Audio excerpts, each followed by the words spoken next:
Da li ste znali da 36% preduzetničkih priča u zdravstvu u EU čine žene, a svega 7% cjelokupni ženski timovi?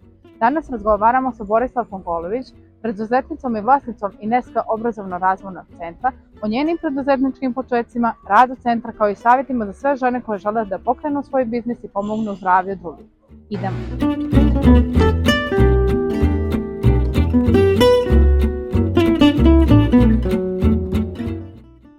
Pa moj lični motiv je prevashodno bilo da ne čekam da posao pronađe mene ili da ja pronađem posao ili da mi se ponudi, nego da pokušam da sama napravim sebi posao, a pogotovo iz razloga što sam željela da organizujem, okruženje na način koji je meni prijatan i za realizaciju ideja koje sam smatrala da su mi interesantne i da su društveno korisne, dakle u okruženju koje mi prija i sa ljudima koji dijele neke iste poglede na stvari kao i ja.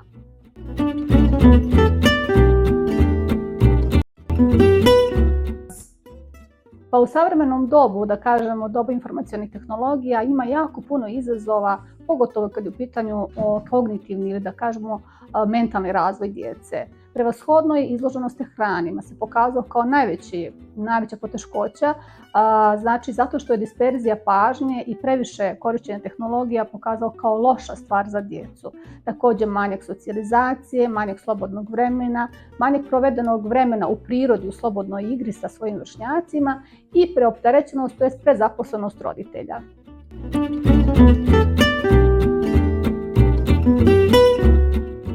U obrazovno-razvojnom centru Ineska praktikujemo da koristimo i tradicionalne metode i nove metode.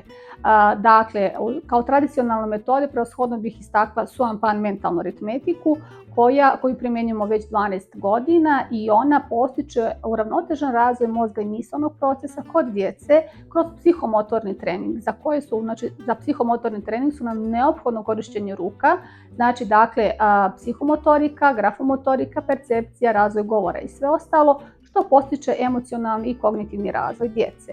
Također, osim tradicionalnih metoda, primjenjujemo i nove tehnologije kroz program EduFeedback, koji je, program novije generacije, koji koristi vještačku inteligenciju i postiče uravnotežen razvoj mozga i misaonog procesa.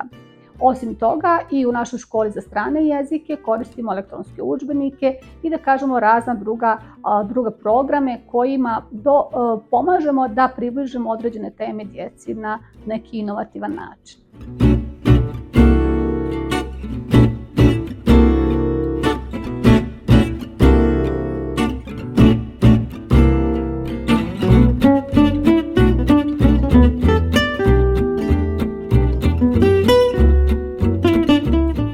Prevashodno da pronađu neki važan motiv, u stvari nešto što njih pokreće i što bi oni željeli da urade na svoj način.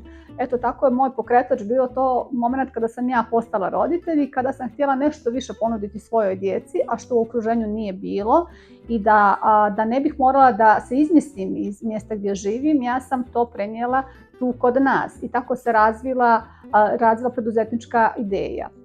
Također ženama savjetujem da budu smjele, da preduzmu ono što osjećaju da treba da urade i da budu istrajne na tome, jer su se inače žene pokazale kao dobre preduzetnice, odgovorne i istrajne u svojim ciljevima.